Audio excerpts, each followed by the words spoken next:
Oh my god. Ben and Jerry's milk and cookies ice cream, folks. Oh, it's like crack. So good. So good. Oh, alright. Hope everybody's doing well. I have 10 movies that I feel are underrated. And I'll give them to you in the best order that I could come up with. So, for today's Top 10 Tuesdays, theme is underrated movies. Or films that we feel are underrated. This is the first time I'm shooting on my iPad, so it's a little more up close and personal. I have to get used to it, but again, I don't know where to look. I finally got used to the iPhone, and now it's like rediscovering where the camera is on the iPad. So anyway, we'll just hop right in here. Number 10 on my list of underrated films is New Year's Evil. I'm probably going to get a lot of shit for this one. I actually really, really like this movie. I watched it for the first time very recently, and I just don't understand, I guess. It's not that it's an amazing film, it's just, I don't understand why everybody hates on it so much. It's like an 80s slasher that, is really, it's pretty run-of-the-mill, straightforward, but what's so wrong with it? I mean, there's not that much gore. It's kind of boring, I guess, slow-paced, but aside from that, man, I thought it was a pretty straight-up slasher film, and I can't believe that actually people tend to like films like Final Exam more than this. Like, to me, this is a lot better than Final Exam. But yeah, I don't know. So I put it in there number 10 just because I feel like it gets a lot more hate than it should, and also because it's not very by any means popular. So yeah. So number 10, New Year's Evil. Number 9, I have Mario Bava's Black Sabbath starring Boris Karloff. This movie's fucking pretty good. It's really, really creepy. It's an anthology film. I mean, I feel like Mario Bava is pretty well respected. This movie might be well known, but at the same time, it took me a while to discover it, and I just feel like it's a really, really, really creepy anthology film. I especially like the story with the old woman who the caretaker steals the ring from the rich old woman who's lying in her deathbed, and that scene where she's like sitting on the rocking chair and her eyes, it's so creepy. She's just like staring at the woman and she's dead, but supposedly dead, but it's just a really creepy episode, I guess, or short in the anthology. But so yeah, Black Sabbath, I just feel like it's, I don't know, deserves more credit as far as a really strong anthology film goes. I mean, it's one of my personal favorites. So that was number 9. Number 8 is a movie I watched this year for the first time. It is Camp Massacre. This movie is hilarious. It's a slasher film. Takes place at a camp, and it's basically like on the back it's advertised as It's the Biggest Loser meets Friday the 13th. And it's so true. It's like basically fat kid camp massacre. I mean, a bunch of kids go to a camp with the idea of losing weight. Basically, it's like a camp where fat kids go to lose weight and train, and they just get slaughtered by a slasher. And it's hilarious. The gore's good. The acting is cheese, but I mean, it's a cheesy film, but it's just one that I feel like nobody really ever talks about. It came out in 2014, actually, so a year ago. And it's just funny, man. I feel like it deserves to be seen more. It had me cracking up.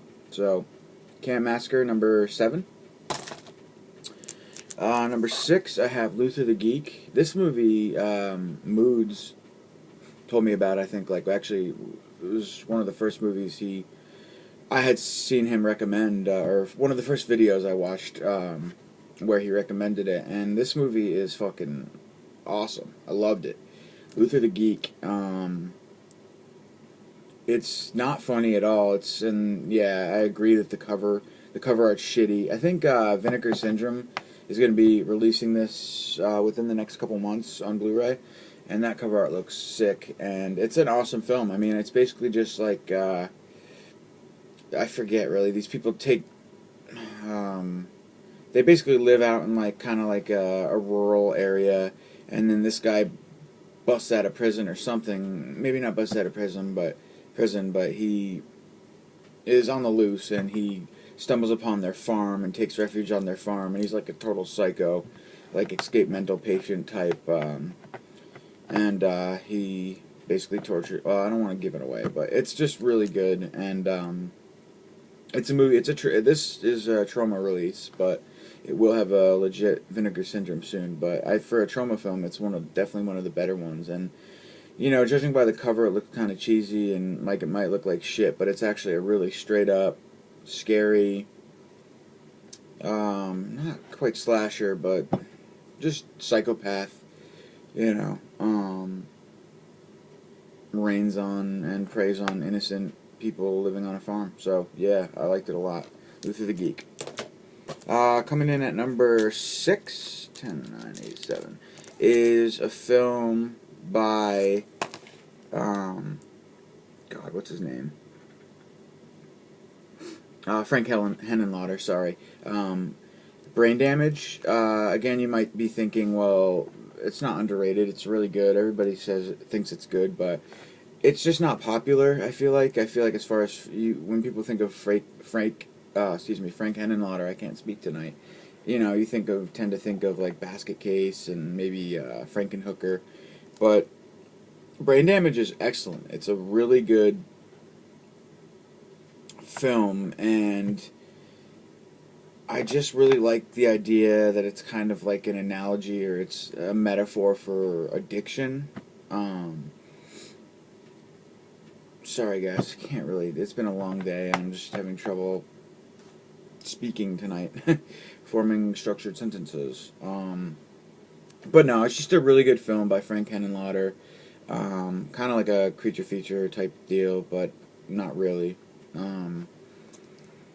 A worm-like parasite named Almer latches into Brian's neck and offers to inject his brain with a hallucinogenic fluid, giving him pleasurable psychedelic experiences.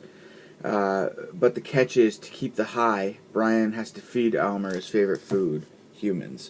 So that's basically the plot of the film. It's just really good, and it's actually probably my favorite film by Frank Henenlotter, and yeah, I just feel like more people need to see it. It deserves it. Number 5, we have Nosferatu by Werner Herzog.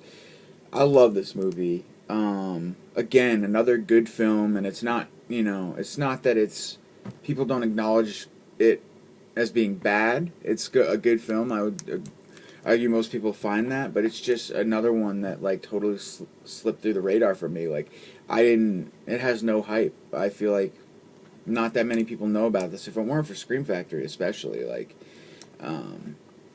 you know, I found out about this film because I was trying to track down Nosferatu, and then I saw this, and I was like, Nosferatu 1979, what is that? And so I bought it, and, you know, it was a blind buy, the Anchor Bay 2-disc edition, and I ended up loving it, so of course I got it on Blu-ray when it came out, but